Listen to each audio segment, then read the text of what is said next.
Hi boys and girls, welcome to another video by Miss Lemos. We are actually going, what I'm going to talk about real quick is what's coming up tomorrow. You're going to be performing an experiment that has to do with heat, and I wanted to talk to you a little bit about how that's going to happen. So let me go ahead and turn the phone around and so that I can show you real quick. So actually let me rest it. Oh, here we go. Let me rest it right here. All right, so this is the first page. You're going to be writing this with the substitute. What you're going to be looking at is you're going to be looking at 4 different materials. So the title is Heating Earth Materials. The main question is which earth material, oh my god, oops, I accidentally, there you go, sorry about that. The question is which earth material will heat up the fastest and which one will heat up the slowest. So right here it got cut off, but basically it says which one will be heating up the fastest, which one will be heating up the slowest. And then these are your, this is your hypothesis. So essentially here's the experiment. Each member is going to be choosing one material. So let me just go over right here. You have several different materials. They're going to be sitting in a cup. And one will contain sand. The other will contain water. The third one will contain dry soil. And the fourth one will contain wet soil. So you're going to be putting a thermometer inside each of the 4 containers per team. Each person, like I said, is going to choose one. You get to use your own thermometer. And we're going to do an activity or an experiment that we did similar to the thermometer experiment. We are going to be setting all 4 of your items outside. For the first 20 minutes, they're going to be in the sun. You are going to be recording the temperature in degrees Celsius each 5 minutes.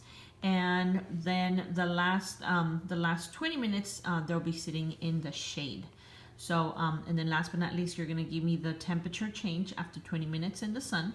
So essentially, you're going to get the first, so like this one right here, this temperature minus this temperature, or this temperature minus this temperature. What you want to do is you want to get the difference between these two, the 0 and the 20, and that'll go right here. Then the other one, the temperature change after the 20 minutes in the shade, same thing. The difference between this number and this number right here, you're going to be writing it right there. And all 4 students are going to be doing that for theirs. Then on the second day, you are going to actually plot a point graph of each one of these. So you need to color code each earth material. So you're gonna have 1 dot, and remember it's gonna be dot, dot, dot, dot, dot, and then we put them together like this. I'll show you an example in just a little bit. And you want to make sure that they are color coded. So somewhere in here you need to write down blue, the blue dot and line is for water. The purple one is for wet soil. The green one is for dry soil. And the yellow one is for sand. And make sure that everybody has the same information. Then over here, the results, pretty self-explanatory. You're just going to be doing that.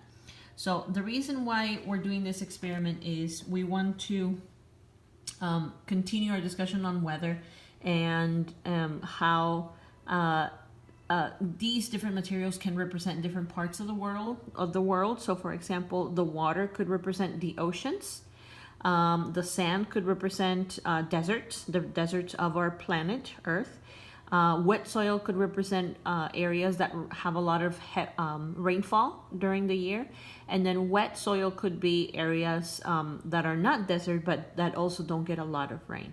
So these 4 different earth materials, again, are supposed to be representing different regions in the world.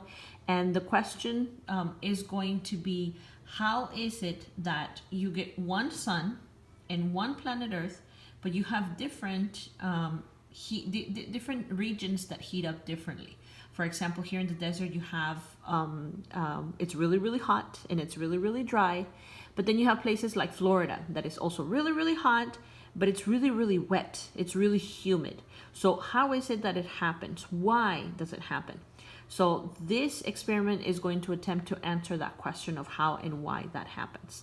All right, ladies and gentlemen, well, have fun. Make sure that you are trying your best on the experiment. Make sure that you are not getting yourselves in trouble so you don't get banned from this experiment. These pages in your notebook are going to be worth a lot of points, anywhere between 30 to 40 points. So make sure that you are paying attention so that you don't, and also make sure that you finish the whole thing. Don't get yourself in trouble so you get a good grade on it. All right, guys, have a good one.